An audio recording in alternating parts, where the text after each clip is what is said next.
This engine is a 1968 40 horse Evinrude.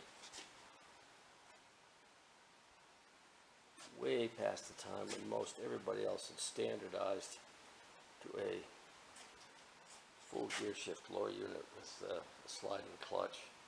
Mercury had dropped their Mark 78 and that direct reversing engine with a started up and reverse and started up and forward, and their automatic transmissions, the 250, the 200 were dropped. They were all pretty well done by 1962, yet OMC hung on to this concept of an electric shift lower unit and then went to a hydroelectric shift lower unit in the 70s. Really hanging on to strange ideas that really did not work and were probably more expensive.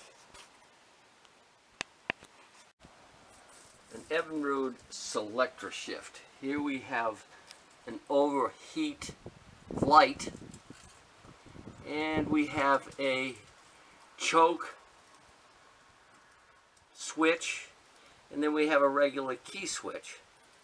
And then over here we have an ammeter, and then we have a tachometer that was added later, but it was definitely part of the package.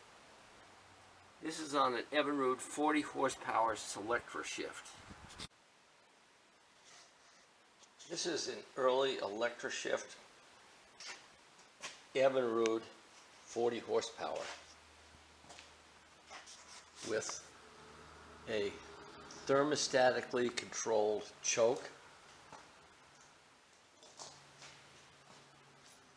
and a generator with a mechanical voltage regulator and a very complicated wiring system.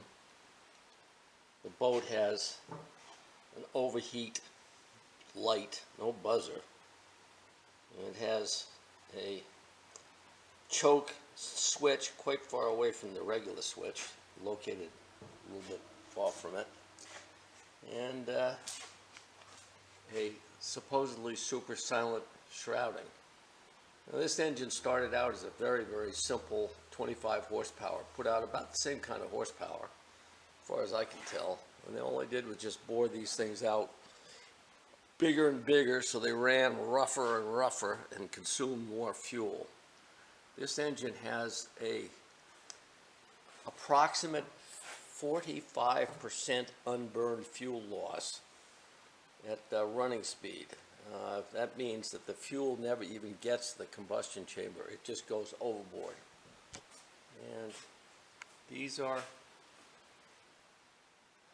well, made available when at a time when times had basically moved on. We had the ability to rectify alternators with diodes, which were quite prevalent by that time. A lot simpler, a lot cleaner, a lot smaller, and didn't require mechanical adjustments. And generators were kind of on their way out. But this required a generator in order to keep that battery up to snuff, or some sort of a battery charging thing, because this lower unit works with electric coils which magnetize drums, as you'll see in some of the other film.